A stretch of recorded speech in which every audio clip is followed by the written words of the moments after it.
Hey everyone, welcome back to the channel. Today, we're diving deep into one of history's most dramatic final acts.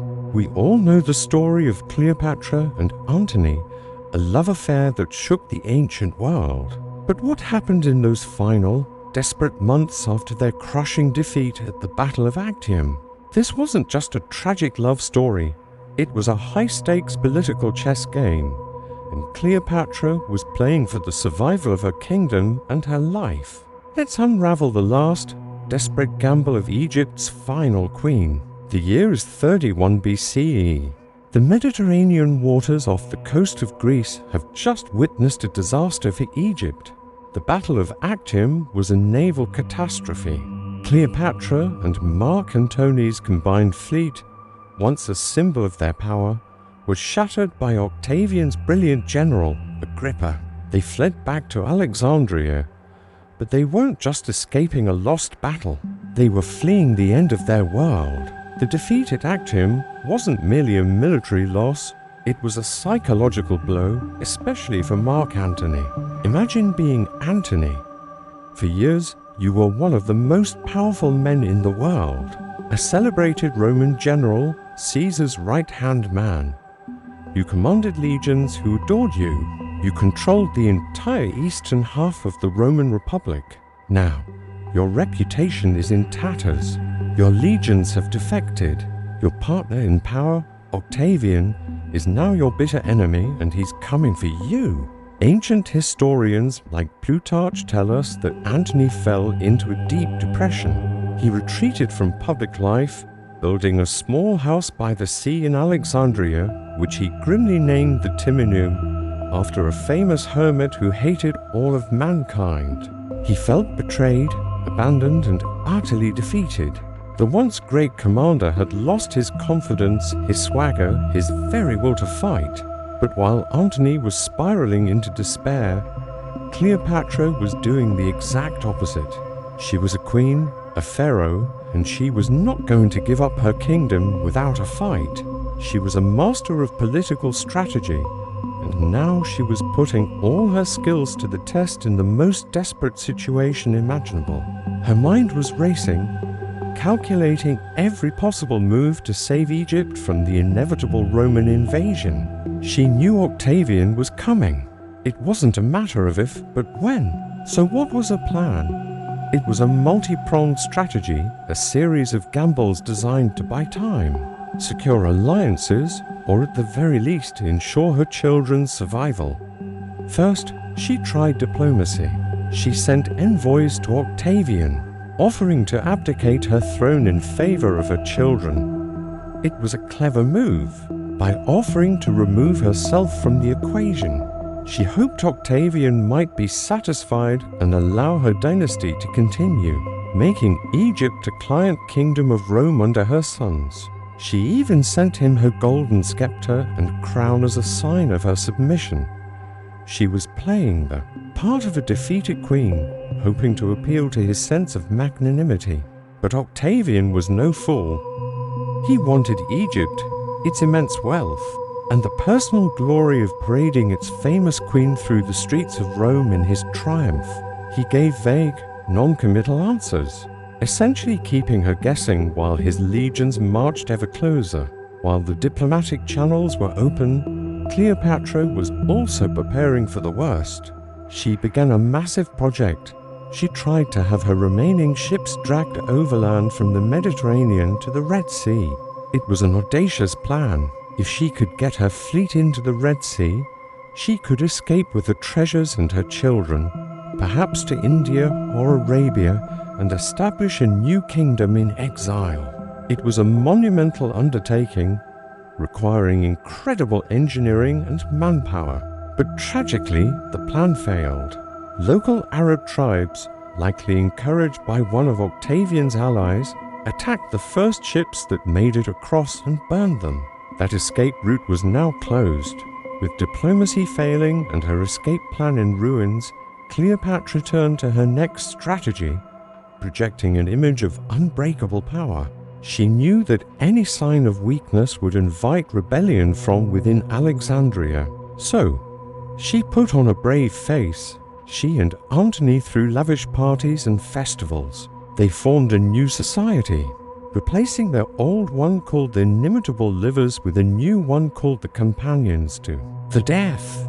The name says it all. They were vowing to die together, but they were going to live life to the fullest until that moment came. These weren't just parties, they were political theater.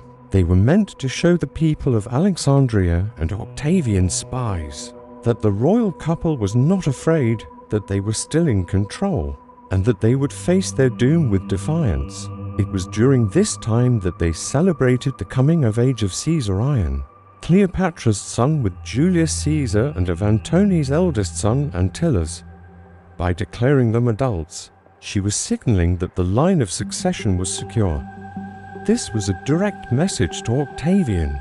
Even if she and Antony were to fall, her heirs were ready to take the throne. Specifically, promoting Caesarion was a bold and dangerous move. He was the living, breathing embodiment of her connection to the great Julius Caesar, a direct rival to Octavian's claim as Caesar's heir. For Octavian, Caesarion was a threat that could not be allowed to live. As the months ticked by, the psychological tension in Alexandria must have been unbearable. Imagine living in that palace. Every day brought news of Octavian's relentless advance. He had conquered Syria. His legions were now marching across the desert, right towards the gates of the city. For Cleopatra and Antony, it was a slow-motion nightmare. They were trapped, a king and queen in a golden cage, waiting for the end. The love that had once been their greatest strength was now being tested under immense pressure. Antony, swinging between bouts of deep depression and moments of reckless bravado, was a shadow of his former self. Cleopatra, on the other hand, remained pragmatic and calculating, her mind always working, always searching for one last, tiny crack in Octavian's armor. In the summer of 30 BCE, the moment they had been dreading finally arrived. Octavian's legions were at the gates of Alexandria. Antony, in a final surge of his old fighting spirit, led his remaining cavalry out to meet the enemy and actually won a small skirmish. For a fleeting moment, there was a glimmer of hope. He returned to the palace a hero, covered in blood and sweat, and Cleopatra greeted him with a kiss. Perhaps they could still win. Perhaps their legend wasn't over.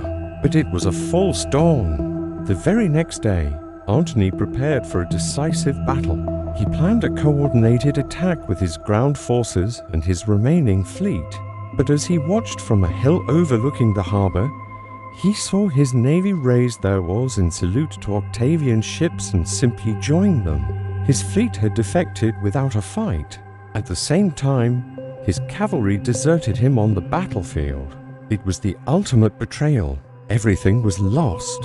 In a rage of despair, Antony rushed back to the palace, screaming that Cleopatra had betrayed him, that she had made a deal with Octavian to save herself. This is where the story turns into pure tragedy. Fearing his wrath, Cleopatra fled to her mausoleum, a grand tomb she had been building for herself. She had her servants lock the massive doors and then sent a messenger to Antony with a false report that she was dead. Why did she do this? Was it a final, misguided attempt to regain his sympathy? Or was she simply terrified of what he might do in his desperate rage? We'll never know for sure, but the effect was immediate and devastating. When Antony heard the news, his last reason for living was gone. He told his loyal servant, Eros, to kill him. But Eros, unable to strike his master, killed himself instead.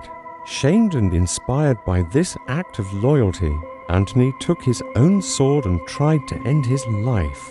But he botched the attempt, inflicting a fatal but not immediately deadly wound. As he lay dying, he heard another message. Cleopatra was not dead. She was alive, barricaded in her tomb. His men carried him to the mausoleum. Because the doors were sealed, Cleopatra and her serving maids had to haul the dying Antony up the side of the building with ropes and pull him through an upper window. It must have been a horrific, heart-wrenching scene. There, in her own tomb, the great Mark Antony died in the arms of the woman for whom he had risked and lost everything. The tragedy was now irreversible. Antony was gone. Cleopatra was alone, a prisoner in her own tomb, with Octavian's forces now in complete control of Alexandria. Her final gamble had failed. Her great love was dead. Her kingdom was lost. All that remained was her own final act, a carefully staged exit that would cement her legend for all time. But that is a story for another day. Thanks for watching. If you found this dive into the final days of Cleopatra and Antony fascinating, please hit that like button, subscribe to the channel, and ring the bell so you don't miss our next video. See you next time.